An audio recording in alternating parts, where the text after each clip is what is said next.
parte do pressuposto que a gente deu a formulazinha para chegar no propósito, né? Explicou mais ou menos o que seria o processo, que é um processo. Mas propósito nada mais é, gente, do que você estar pleno e satisfeito. É isso. Então, o lugar que você quer ir é ter satisfação, plenitude e felicidade. Não significa que você vai deixar de ser mortal, não significa que seu dente vai ter um problema de dente, você não vai sentir dor, não significa que você não vai ser demitido e não significa que você não vai não ter momentos de infelicidade na vida, porque isso acontece, faz parte das nossas experiências, né? Isso é uma construção, a gente vai andando no caminho e vai achando. Agora, a forma como eu chego nessa plenitude e satisfação, sim, pode mudar. E aí eu acho que talvez a gente faça um pouco de confusão. Por exemplo, e aí te respondendo, falando da minha trajetória em si. Né? Eu nasci numa família que não tinha posses, né? Em Salvador, na periferia de Salvador, e eu dou graças a Deus pela minha mãe e pelo meu pai nunca ter imposto nenhuma carreira para mim. Então, os meus pais falaram, olha, vai fazer vestibular, faz o que você quiser. Eu brincava com tudo que vocês imaginassem na rua, fazia de tudo, uma loucura. Mas tinham coisas que eram muito claras para mim. Então, quando eu me vi, aos 16 anos, tendo que tomar uma decisão de escolher uma faculdade para eu fazer e que aquilo definiria a minha vida, porque é assim que vendem para a gente, né? Vendem um pacote de que vai escolher a sua profissão, você vai morrer amarrado nisso. Ferrou. E não é bem assim. Né? Porque isso aos 16 anos, né? Quando a gente não tem clareza de nada. 16, gente, 16 anos. Eu só, sem brincadeira, a minha última Barbie eu tive aos 15. Hoje ninguém mais brinca de Barbie. Mas a minha última Barbie foi aos 15. Muito menos aos 15. Aos 16 anos eu estava decidindo a minha universidade. Então, para decidir a minha universidade, eu olhei para coisas curiosas. Quais eram as coisas curiosas em mim? Nossa, eu adoro me comunicar. E eu adoro desenhar.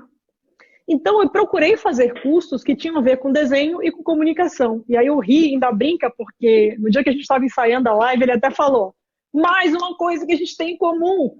Por que ele falou isso? Porque eu fiz comunicação, porque eu amo comunicar, e fiz arquitetura, porque eu adorava desenhar. E aí ele também fez arquitetura. Olha que loucura.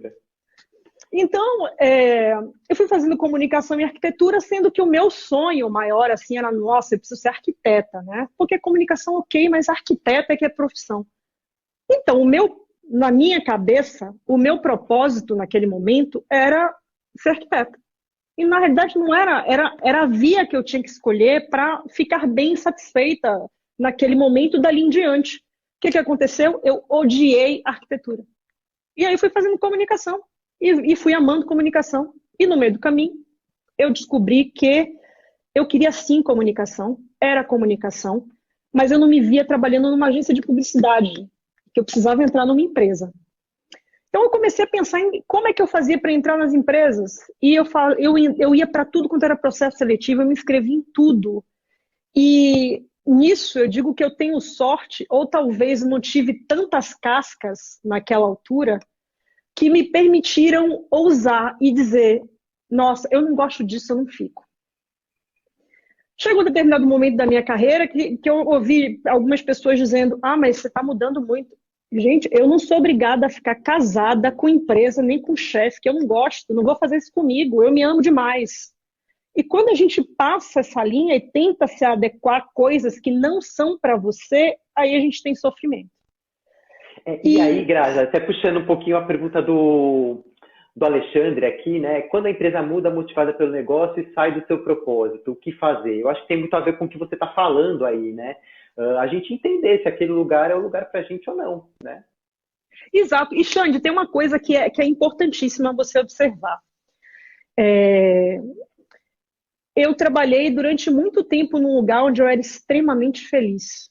Muito feliz. Eu colocava I love my job, quem me seguia nas redes sabia, quase todo dia. Dia sim, dia não, I love my job. Todo dia. Eu inaugurava a loja, eu chorava. Parecia que era um pedaço de mim, que era um filho meu. Né? E o que no meu propósito, no que fazia sentido para mim, nas minhas escolhas, tinha a ver com a empresa naquele momento. É que eu adorava fazer gestão de pessoas, adorava estar com as pessoas e estava me comunicando. Então, eu podia fazer isso nesta empresa, como eu podia fazer isso em qualquer outra empresa. Mas a partir do momento que o lugar onde você está não te possibilita mais fazer isso, aí você tem que rever. É, e não é rever porque de repente ah, a empresa mudou. Não, é que você está alinhado com uma coisa para você, tem uma expectativa e um plano para você, escolheu aquele lugar porque tinha a ver com você, e obviamente as empresas mudam, tem um macroambiente aqui fora com Covid, com corta isso, corta aquilo, e as empresas precisam continuar sendo sustentáveis. E chega um momento que a empresa vai ter que mudar a rota. Toda empresa se ajusta, porque senão ela quebra. E nesse momento que ela faz um ajuste, muita gente olha para aquele novo momento e diz: opa, não me reconheço mais. Por quê? Porque o que eu fazia e tocava o meu propósito e me dava alegria, eu não consigo mais exercer ali. Então, meus amores, hora de mudar. E aí, Grazi, eu acho que tem um outro ponto e uma outra habilidade que a gente precisa exercitar para a vida, e principalmente se a gente quer viver uma vida com propósito, é o desapego. Porque é o momento de desapegar e passar para a próxima. Né? Não significa que essa experiência não te serviu, não significa que essa experiência invalidou, significa que as coisas mudaram. E muitas vezes não é nem a empresa que mudou, às vezes você muda. Às vezes você muda e você já vivenciou aquilo que você precisava vivenciar naquele ambiente. Só que você está apegado, tem um apego ali, seja um apego emocional, seja um apego sentimental.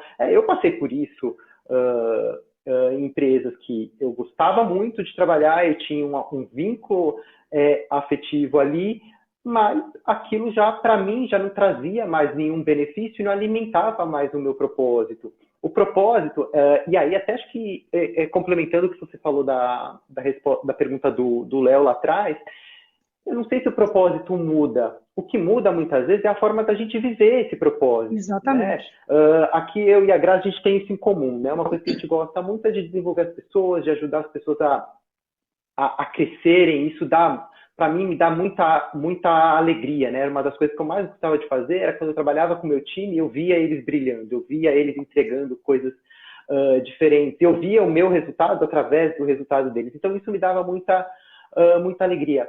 Mas fazer isso dentro de um ambiente corporativo, embora tenha me dado muita alegria por muito tempo, já não me satisfazia mais. Eu precisava ir para um outro lugar, para um outro ambiente. Então, vivenciar esse propósito numa outra escala, numa outra etapa, talvez, diferente. Porque também a gente vai se desenvolvendo, a gente também vai aprimorando. E aí eu tenho dúvida, eu não sei se o propósito muda ou se é a gente que vai mudando a forma da gente viver isso. Né? Eu acho que a gente muda a forma de viver. E aí, assim, é porque... E aí uma outra coisa que acho que é importante a gente separar de conceito, o propósito é algo que é essencial, é um sentimento, é uma entrega. Não é uma ação, uma atividade. É aquela lá no início que você falou de missão e de propósito. Então, o teu propósito está ali por trás, né? É aquela contribuição que você quer entregar, mas você pode entregar essa contribuição de diversas formas. Por exemplo, da auditora. Ela queria eliminar, ela queria trabalhar para viver num mundo menos corrupto, um mundo mais ético. Ela poderia ser política, ela poderia ser ativista numa ONG, ela poderia ser super-heroína. Não, ela foi fazer isso dentro da auditoria. Talvez num outro momento ela vai viver de uma outra forma. Então, a gente também perceber que essa forma de vivenciar o propósito, ela vai evoluindo com o tempo. E talvez um ambiente que um dia para a gente foi super nutritivo, foi super acolhedor, a gente conseguiu entregar e viver tudo aquilo com grande satisfação, talvez num momento ele já deixa de fazer sentido. Seja por uma mudança da empresa ou do ambiente que você está, ou seja por uma mudança sua. E aí o desapego é importante, porque se a gente está apegado, seja ao sentimento, seja ao status que aquilo traz, né? Status é uma coisa que segura e prende muito a gente a coisas. Porque, primeiro, volta lá naquele papo que a gente já falou aqui várias vezes, né? É a perspectiva do outro, é a imagem que a gente cria de sucesso ou de êxito para as outras pessoas, que as pessoas admiram, as pessoas veem, né? Foi a pergunta que muita gente fez para você: nossa, mas você, CEO da Sephora, vai sair para empreender? Como assim? né? E, Porque é uma imagem de isso é sucesso, é o muito lugar onde todo mundo quer chegar. total. Né? E às vezes você está lá e não é o lugar que você quer. E aí, eu não me estendendo muito, né? Mas eu sempre me veio aquela frase, né? O dinheiro não traz felicidade. Depende. Não vai trazer felicidade, por exemplo, se você construiu tudo aquilo que você tem, né? Porque a gente vê tantas pessoas que têm dinheiro, têm sucesso, têm reconhecimento, trabalham numa empresa super bacana, tem uma posição super legal, tem a vida perfeita aos olhos dos outros, mas estão infelizes e estão insatisfeitas. Porque nada disso nutre o propósito delas, né? E aí não desapega, porque gosta do status, porque está vinculada à opinião externa, e aí continua vivenciando aquele ciclo.